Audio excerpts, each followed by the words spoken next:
BRS working president KTR, సినీ నటుడు Nagarjuna, hero నాగచైతన్యపై Telangana మంత్రి కొండా సురేఖ తీవ్ర ఆరోపణలు చేశారు. కన్వెన్షన్ సెంటర్ను కూల్చకూడదంటే సమంతను తన వద్దకు పంపాలని కేటీఆర్ డిమాండ్ చేశారంటూ ఆమె ఆరోపించారు.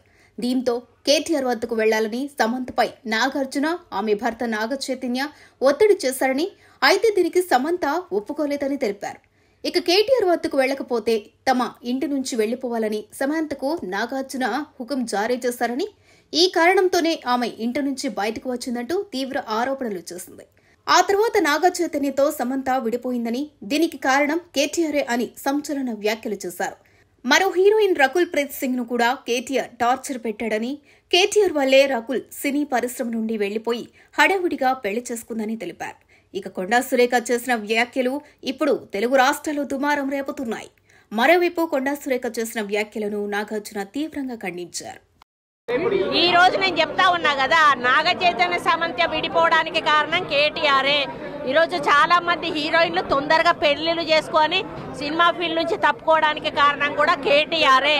ఆయన ఆ రోజు మత్తు పదార్థాలకు అలవాటు పడి వాళ్ళను కూడా మత్తు పదార్థాలకు అలవాటు చేసి రేవ్ పార్టీలు చేసుకొని మదమెక్కి వాళ్ళ జీవితాలతో ఆడుకొని బ్లాక్ మెయిల్ చేసి వాళ్ళను ఇబ్బంది పెట్టినటువంటి వ్యక్తి కేటీఆర్.